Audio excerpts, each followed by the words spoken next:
Hello and welcome to my channel Success Centre myself Mithun Mahato. आज के আমরা আলোচনা করব আমাদের ক্লাস 10 এর একটি কবিতা ফেবল নিয়ে।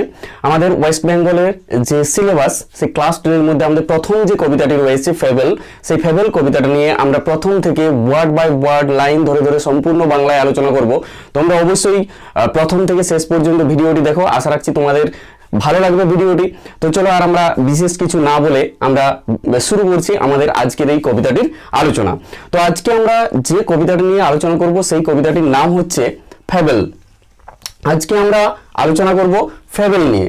যে ফেবল কবিতাটি লিখেছেন রালফ ওয়াল্ডো এমারসন। তো প্রথমে আমরা একটু আমাদের কবি সম্পর্কে জেনে নিই যে Ralph Waldo Emerson he was born in America. He was an American poet এবং তিনি একজন এসেইস্ট ছিলেন, প্রাবন্ধিক ছিলেন, লেকচারার ছিলেন, সাথে সাথে একজন কবি ছিলেন। He was born in 1803 and he was died in 1882. তো আমাদের যে কবিতা ফেবল, তো ফেবল বলতে কি বোঝায়, what is the meaning of the word fable, এটা কিন্তু আমাদের কবিতার প্রথমেই একটু জেনে নিতে হবে। কারণ এই ফেবল ওয়ার্ডটার মিনিংটা যদি সম্পূর্ণরূপে আমরা না জানি তাহলে কিন্তু কবিতাটা যেটা আমাদের আছে সেটা বুঝতে একটু অসুবিধা হবে। তো ফেবল বলতে আমরা বুঝি যে এমন একটা গল্প যেখানে একটা কাল্পনিক গল্প, ইমাজিনারি স্টোরি। তো এই গল্পে যে সমস্ত অ্যানিমেলস থাকে, আমাদের এই পৃথিবীর মধ্যে অনেক ধরনের প্রাণী আছে, জীবজন্তু আছে, সেই সমস্ত জীবজন্তুদেরকে এবং তার সাথে সাথে বিভিন্ন যে সমস্ত আমাদের এই পৃথিবীতে ইনঅ্যানিমেট অবজেক্টস রয়েছে, অর্থাৎ যে সমস্ত জড় বস্তুগুলো রয়েছে তাদের মধ্যে প্রাণ সঞ্চার করা হয়, তাদের মধ্যে ব্যক্তি সত্তাগুণ আরোপ করা হয়, পার্সোনিফিকেশন করা হয়। মানে একটা আমরা জানি যে আমাদের এই পৃথিবীতে মানে পৃথিবীর সর্বশ্রেষ্ঠ জীব যদি এই পৃথিবীতে কেউ আছে তাহলে সেটা হচ্ছে মানুষ। তো মানুষ কথা বলতে পারে, বাকি যে সমস্ত প্রাণী আছে বা ইনঅ্যানিমেট অবজেক্ট আছে আমরা জানি যে সেগুলো কথা বলতে পারে না। কিন্তু এই যে ফেবল, এই ধরনের গল্পে কি দেখানো হয়, মানে মানুষ এই যে ব্যক্তি সত্তাগুণ আমাদের যেটা আছে, আমাদের যে অ্যাবিলিটি আছে কথা বলার, সেই কথা বলার ক্ষমতাটা প্রদান করা হয় সেই সমস্ত প্রাণীদেরকে, সেই সমস্ত জীবজন্তুদেরকে, এবং তার সাথে সাথে সেই সমস্ত যে সমস্ত জড় বস্তুগুলো আছে ইনঅ্যানিমেট অবজেক্ট তাদের মধ্যে সেই ব্যক্তি সত্তাগুণটা পার্সোনিফাই তাদেরকে করা হয়। তো তার সাথে সাথে আরেকটা কথা তোমাদেরকে বলে রাখি যে সেখানে আমরা আমাদের এই যে জীবন দর্শন, অর্থাৎ আমাদের যে ডে টু ডে লাইফ, জীবনে চলার পথে আমরা কিন্তু একটা শিক্ষা পাই। সেটা গল্পের শুরুতেই পেতে পারি, আবার গল্পের শেষেও পেতে পারি। অবশ্যই একটা শিক্ষা আমাদের থাকবেই যেটা আমাদের সত্যি সত্যি আমাদের এই জীবনে চলার পথে কাজে লাগবে। তো চলো আমরা আর বিশেষ কিছু আলোচনা করছি না, আমরা এবার সম্পূর্ণ আমাদের যে কবিতাটা রয়েছে সেই কবিতাটার আলোচনায় আসছি। তো প্রথমে দেখো আমাদের প্রথম যে লাইনটি রয়েছে, দ্য মাউন্টেন অ্যান্ড দ্য স্কুয়েরেল। এখানে দেখো আমরা দুটো জিনিস দেখতে পাচ্ছি, একটা হচ্ছে মাউন্টেন, আরেকটা হচ্ছে স্কুয়েরেল। তো মাউন্টেন মানে আমরা জানি যে মাউন্টেন মানে অনেক বড় পাহাড়কে মাউন্টেন বলা হয়, অ্যাকচুয়ালি মাউন্টেন মানে পর্বত বলা হয়, কিন্তু অনেক বড় পাহাড়কেও মাউন্টেন বলা হয়। আর তার সাথে সাথে স্কুয়েরেল মানে হচ্ছে একটা ছোট্ট প্রাণী, যে প্রাণীটাকে আমরা বাংলায় বলি কাঠবেড়ালি, এটা আমরা সবাই জানি।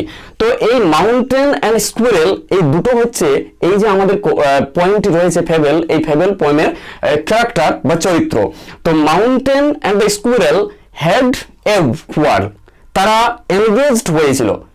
কিসে এনগেজড হয়েছিল? তাদের মধ্যে একটা ওয়ার হয়েছিল। ওয়ার বলতে আমরা জানি যে ভার্বালি যে ডিসপিউট, ঠিক আছে, যে বিতর্ক, তাদের মধ্যে একটা ডিবেট হয়েছিল, তাদের মধ্যে একবার ঝগড়া হয়েছিল। কার মধ্যে ঝগড়া হয়েছিল?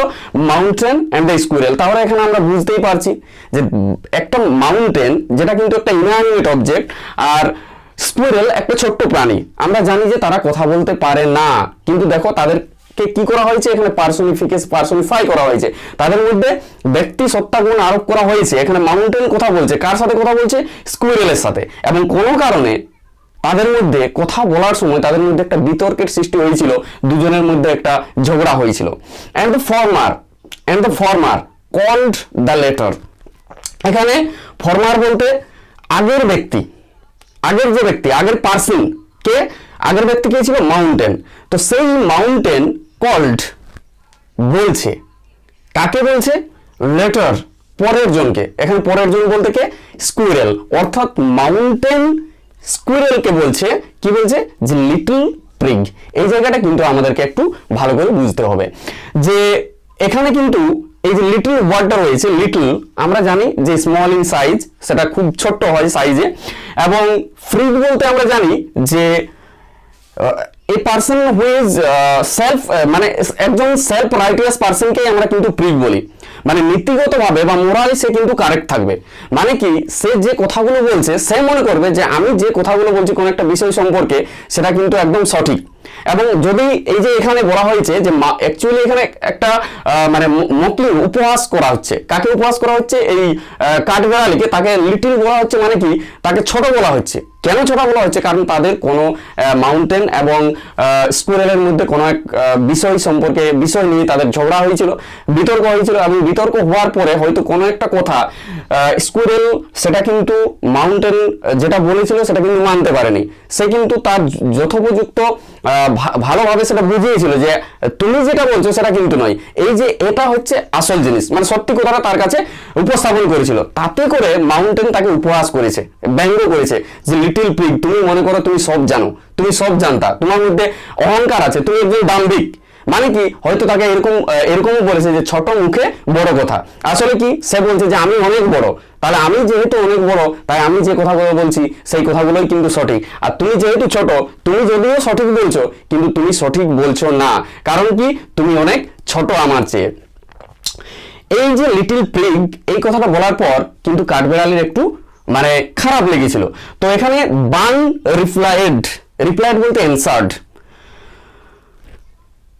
যে মাউন্টেন কাঠবেড়ালিকে কি করলো, একটু অপমান করলো, সেই অপমানটা সহ্য করতে না পেরে এখানে কিন্তু তার যে কথা, সেই কথার প্রতি উত্তরে এই কথাগুলো কিন্তু আমাদের পুরো কবিতাটাই কিন্তু এরপর আমরা এই কাঠবেড়ালির যে যুক্তিপূর্ণ যথাযথ যে ওই কথার উত্তরে তার যা কিছু বক্তব্য এখানে রেখেছে সমস্ত কিছু বক্তব্যটাই কিন্তু কার, এই বান বলতে Bun is the name of the squirrel, এখানে স্কুইরেলকেই বলা হয়েছে বান। অর্থাৎ কাঠবেড়ালি রিপ্লাই দিচ্ছে, অ্যান্সার দিচ্ছে, কি উত্তর দিচ্ছে? যে you are doubtless very big, you are doubtless very big.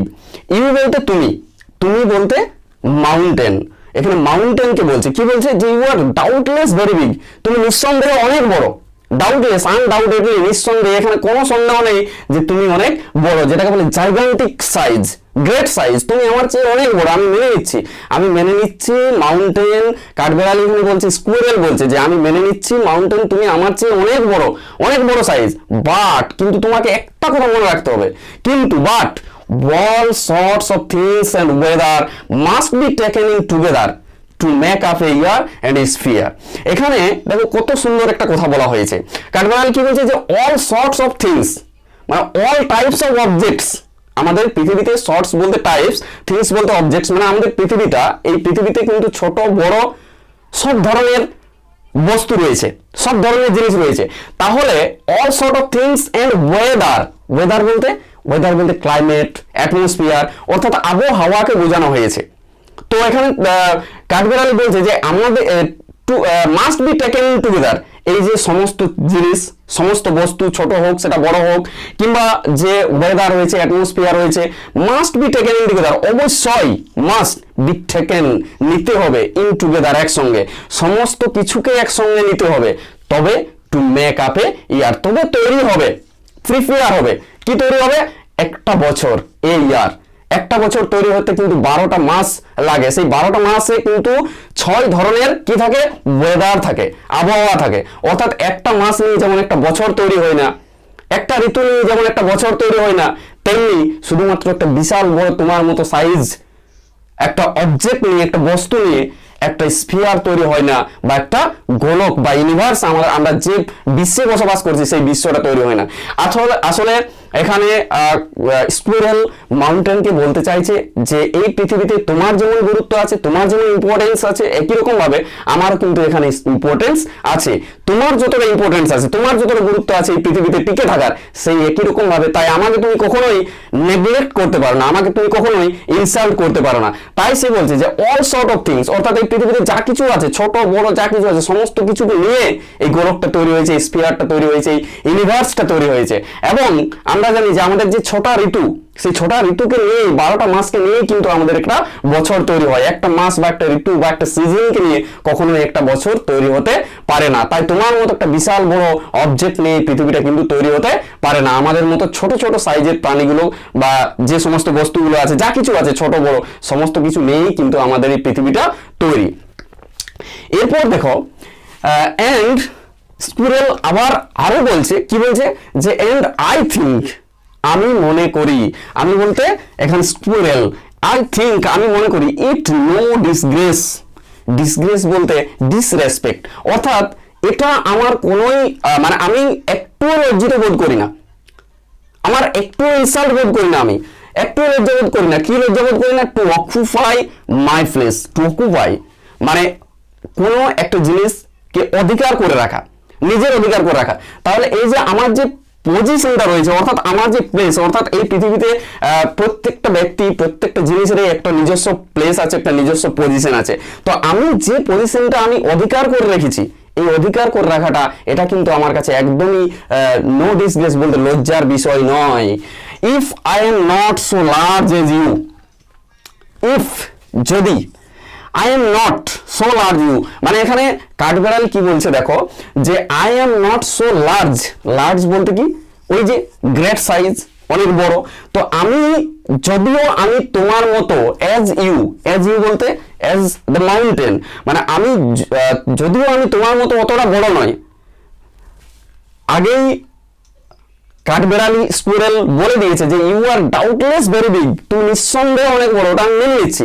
তাই যদিও আমি তোমার মতো অত বড় নয়, you are not so small as I. তোমাকেও একটা কথা মনে রাখতে হবে, তুমিও কিন্তু আমার মতো এত ছোট নও, মানে তোমার সাইজটা, এখানে ট্যালেন্টের কথা বলা হয়েছে, দেখো একটু পরে আমরা বুঝতে পারবো সরি। তো যদিও আমি তোমার মতো বড় নয়, তুমিও কিন্তু you are not so small as I, আমার মতো কিন্তু এতটা ছোট নও, and not half so spry. এরপর আমি ছোট হতে পারি, আমি তোমার চেয়ে ছোট হতে পারি, কিন্তু আমার মধ্যেও কিছু কোয়ালিটি আছে, কিছু গুণাবলী আছে, কিছু কোয়ান্টিটি আছে যেটা তোমার মধ্যে নেই। যেমন কি and not half so spry, spry বলতে কি বুঝি? স্প্রাই বলতে বুঝি আমরা লাইভলি, অ্যাক্টিভ, প্রাণবন্ত, যার মধ্যে প্রাণ থাকে, যেটা এক জায়গা থেকে অন্য জায়গায় যেতে পারে, প্রাণোচ্ছল যেটাকে বলে। মানে কি কাঠবেড়াল যেমন এক জায়গা থেকে অন্য জায়গায় যেতে পারে, তার একটা স্বাধীনতা আছে, মাউন্টেন কিন্তু সেটা পারে না। তাই তুমি বড় হতে পারো, তাই আমার মধ্যে যে কোয়ালিটি আছে সেই কোয়ালিটিটা কিন্তু তোমার মধ্যে নেই, তাই কখনোই তুমি আমাকে অপমান করতে পারো না। I will not deny you make, আমি এটা কখনোই অস্বীকার করতে পারি না। ডিনাই আমি কখনো এটা প্রত্যাখ্যান করতে পারি না। I will not deny you, তুমি মাউন্টেন, মেক প্রিফেয়ার তৈরি করে দিয়েছো। কি তৈরি করে দিয়েছো? A very pretty squirrel track, a very pretty squirrel track.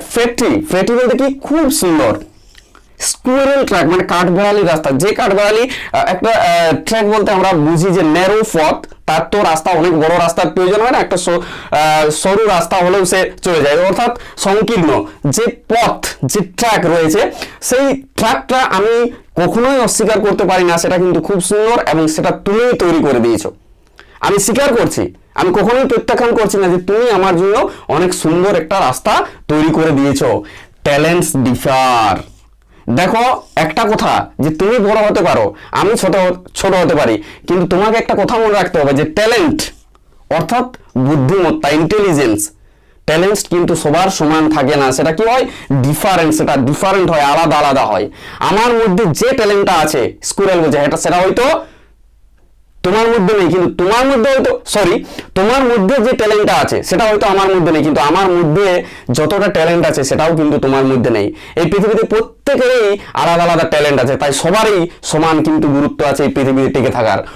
All is well and wisely put, all is well সমস্ত কিছুই ভালো, কোনো কিছুই খারাপ নয়, অ্যান্ড ওয়াইজলি প্রপারলি বুদ্ধিমত্তার সহিত পুট, এখানে কিন্তু প্লেস করা হয়েছে, এখানে রাখা হয়েছে। এই পৃথিবীতে যা কিছু আছে, ছোট বড় মাঝারি যা কিছু আছে, সমস্ত কিছুকেই কিন্তু এই যখন এই পৃথিবীটা সৃষ্টি হয়েছিল, অলমাইটি সবকিছুই কিন্তু বুদ্ধিমত্তার সহিত সমস্ত কিছুকে এই পৃথিবীতে পুট করেছেন বা রেখেছেন। If I can not carry forest on my back, যদিও আই ক্যান নট ক্যারি, আমি বহন করতে পারবো না, I can not carry. Forest, এখানে মাউন্টেনকে বোঝানো হয়েছে, যে মাউন্টেনকে বলা হয়েছে ব্যাক। ব্যাক বলতে আমরা বুঝি the part of the body which is on the which is opposite of the chest, মানে আমাদের শরীরেই একটা অংশ, পিঠ যেটাকে আমরা বলি, বাংলায় পিঠ বলি, অর্থাৎ আমাদের পেছন দিকটাকে আমরা ব্যাক বলি। তো সেই ব্যাক, অন মাই ব্যাক, অর্থাৎ আমার পিঠে, এখানে একটা ট্যালেন্ট বোঝানো হয়েছে। কার ট্যালেন্ট দেখানো হয়েছে? মাউন্টেন। মাউন্টেনের ট্যালেন্ট দেখা হয়েছে, তোমার মধ্যে সেই ট্যালেন্টটা আছে যে তুমি তোমার পিঠে করে জঙ্গল বহন করতে পারো, মানে তোমার উপরে অনেক গাছ জন্মায়, সেটা ফরেস্ট জঙ্গল আকার তৈরি হয়, যেটা কিন্তু আমার সেই দক্ষতাটা নাই, কিন্তু তোমার মধ্যে সেই এবিলিটি আছে, তোমার মধ্যে সেই ন্যাচারাল এবিলিটিটা আছে। Neither can you crack a nut, কিন্তু সেই আমার মধ্যেও একটা এবিলিটি আছে, আমার মধ্যেও একটা দক্ষতা আছে। কি দক্ষতা আছে? যে এই যে নাট বলতে আমরা জানি যে বাদাম, অর্থাৎ যে বাদাম বীজটা হয়, বাদাম ফল। অ্যান্ড ক্রেক, ক্রেক মানে হচ্ছে ভাঙা, ব্রেক, অর্থাৎ আমি বাদাম ভাঙতে পারি, তুমি কিন্তু বাদাম ভাঙতে পারবে না। মানে আমার মধ্যে যে এবিলিটি আছে সেই এবিলিটিটা কিন্তু তোমার মধ্যে নাই, আর তোমার মধ্যে যে এবিলিটি আছে সেটা কিন্তু আমার মধ্যে নাই। অর্থাৎ এখানে রালফ ওয়াল্ডো এমারসন এই কবিতার মধ্যে দিয়ে যে ফেবেল, আমরা যেটা বললাম যে ফেবেল কবিতার মধ্যে দিয়ে আমরা কি মানে একটা নীতি শিক্ষা পাই, মোরাল লেসন পাই। তো এখানে কি শিক্ষা পেলাম? যে মানুষের কখনোই অহংকার করে নিজেকে বড় মনে করা উচিত নয়। এই পৃথিবীতে যা কিছু আছে সমস্ত কিছুরই একটা ইম্পর্টেন্স আছে, সমস্ত কিছুরই একটা গুরুত্ব আছে, এবং সবাইকে অবশ্যই সমান গুরুত্ব দেওয়া উচিত, কাউকে কখনো ছোট ভাবা উচিত নয়। আশা রাখছি তোমরা কবিতাটা বুঝতে পেরেছো। যদি তোমাদের ভালো লাগে অবশ্যই তোমরা লাইক, কমেন্ট এবং বন্ধুদের সাথে শেয়ার করবে, এবং এখনো যারা চ্যানেলটি সাবস্ক্রাইব করোনি তারা অবশ্যই আমার এই চ্যানেলটি সাবস্ক্রাইব করে আমার সাথেই থাকবে।